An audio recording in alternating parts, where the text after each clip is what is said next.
Hi darlings, my name is Daniela and welcome back to my channel.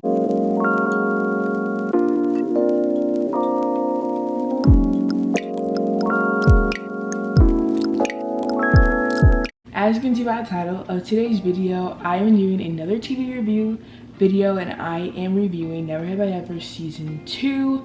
I'm really excited to talk about this show because there's so much to unpack here, and I'm structuring this video a little bit differently than I structure a majority of my TV review videos. So if you are ready to get into this video, sit back, relax, get you a cup of tea, get you a snack, and let's get right into this video. Going off of the ending and the finale of season 1, we were trying to figure out if DEVI was going to choose Paxton or Ben. And honestly, I didn't even know what team I was on because they both had good qualities and they both, you know, like DEVI's pros and cons list, I could see the good and the bad in both relationships. But I will say, by the end of season 2, I was still on team Paxton just because I like the way that him and DEVI are. I think like the enemies to lovers trope of Ben and DEVI is cute, but I just think it'll never really work out the way that it's like supposed to, if y'all know what I'm saying. And I just really like the finale. Like, I'm sorry, I thought it was super cute. I do think though that Paxton being ashamed to be seen with her and his reasoning was really stupid. At the end of the day, he came around. So I don't know, I just never really liked Ben. I thought Ben was annoying and he was just like frustrating to me. Honestly, I like him and Aneesa more. But if we get a season 3, I think the way that they're trying to write it is that Ben is jealous of Paxton and DEVI, and then Ben is going to want to get DEVI back. But I don't really get why, because he treated her like crap. Oh my gosh, I forgot like the biggest storyline at the beginning. When DEVI was dating both of them, it was very, very messy. But also, those dudes were stupid for not realizing. I just think I'm team Paxton. I do have a problem with the fact that Darren Barnett is literally 30 years old, I'm pretty sure. And Maya Cherry, who plays DEVI, is barely 19. I have some issues with that, but if we're going based off characters and stuff, I am team Paxton. Moving on to my chapter that I'm calling DEVI Is a Mess, but I don't blame her. I've seen so many tweets on how chaotic and messy DEVI is, rightfully so, because DEVI continues to choose violence every single day.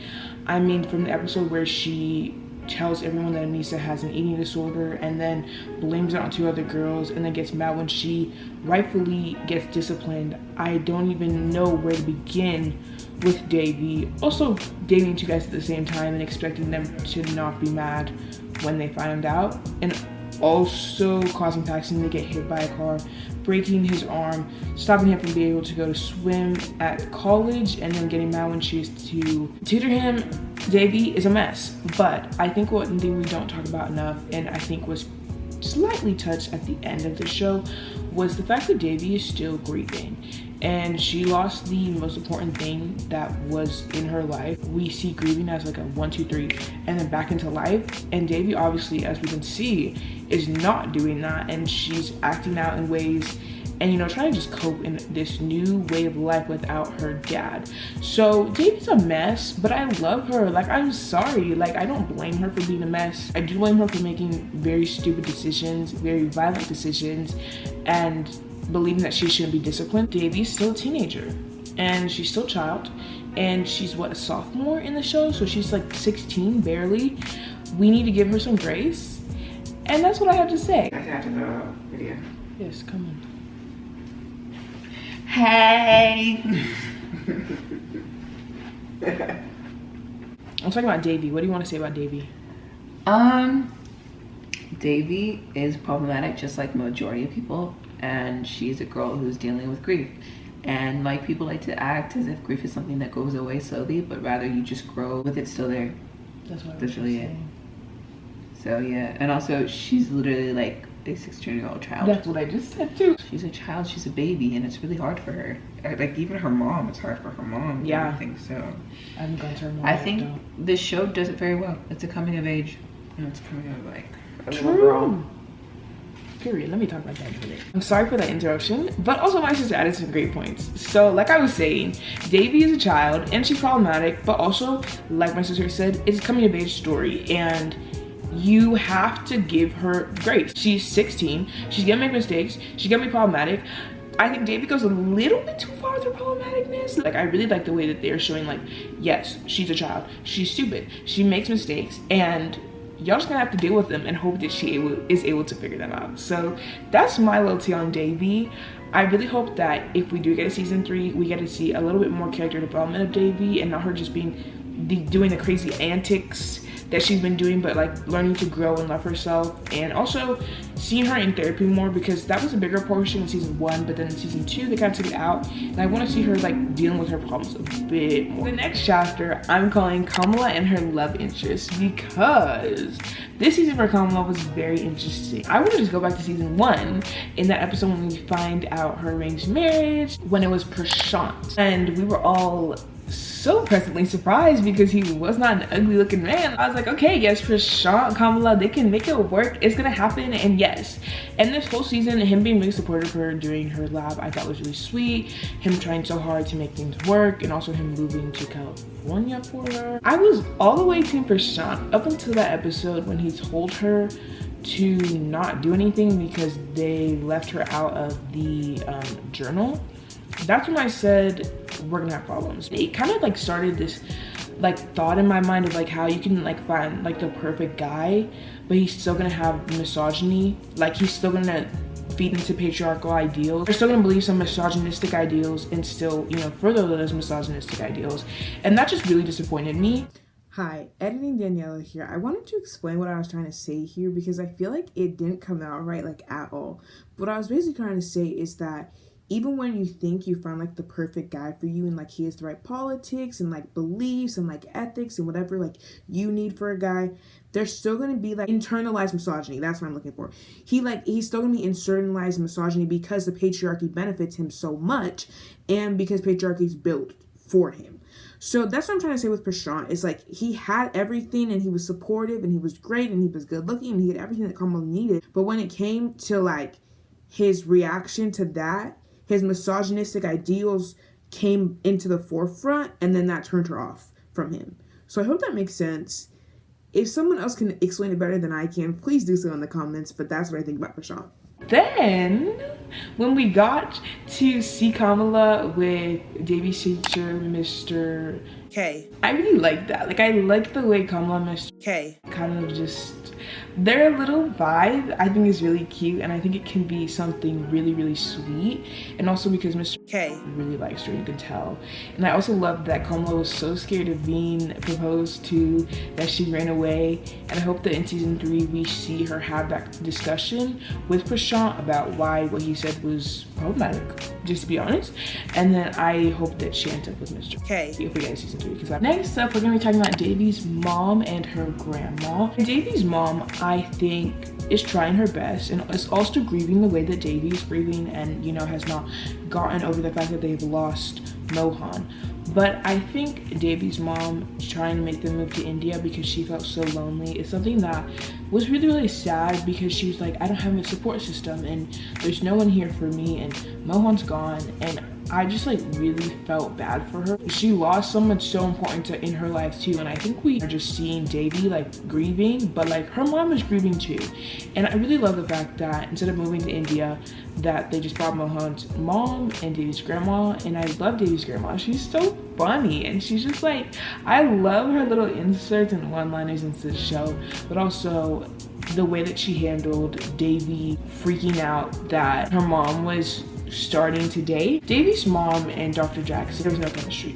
There was no chemistry between those actors. I'm sorry. The kiss that they shared, I literally was sitting there like wanting to barf. It looked so uncomfortable for the two of them, and it was uncomfortable for me to watch as well. When Davy found out and freaked out, told her grandma, was expecting her grandma to be on her side of being like, why would you, how dare you move on so quickly? I love that Davy's grandma was like, no, you don't get to say that. You don't get to treat your mother like that. You don't get to be mad at her for moving on and grieving in the way that she's finding it. And also, Davy's mom wasn't dating that dude. And, you know, it took her that little glimpse of whatever that was to figure out that she was not ready for that and that she misses Mohan still.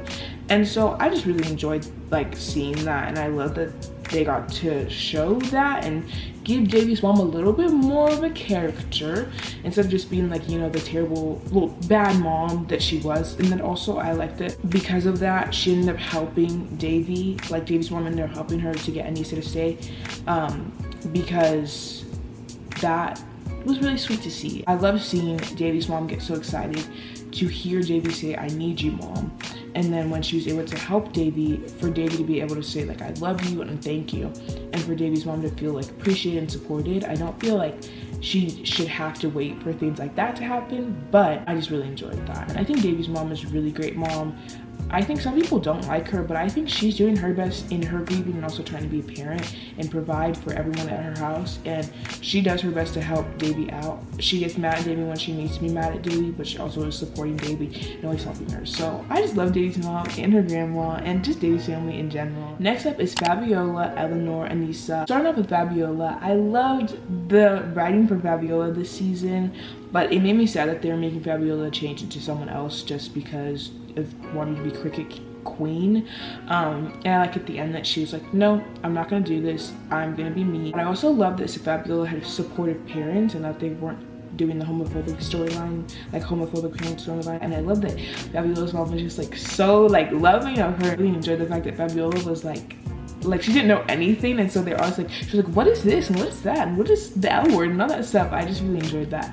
And I really liked also that like Devi's friends were getting storylines outside of just being Devi's friend. Next up for Eleanor, I think Eleanor's storyline this season is actually pretty sad. She left her then boyfriend to be with this new dude. I can't remember his name, but he's the actor dude. And then he was really like possessive and manipulative to Eleanor, and she just couldn't believe like Devi and Fabiola when they were telling her that stuff.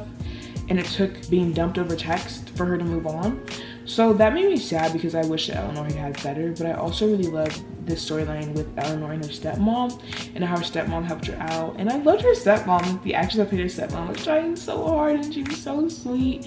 And I just think that, you know, Eleanor, I hope in season 3 gets to be her own person and like gets to be single, because for the past 2 seasons, Eleanor has been in a relationship, I'm pretty sure. And then Aneesa. Aneesa was a really nice addition to the series. I thought her character was a little bit cringy, sorry to say, but I liked her. The fact that she forgave Devi is really telling of her character, because that was just like insane what Devi did to her.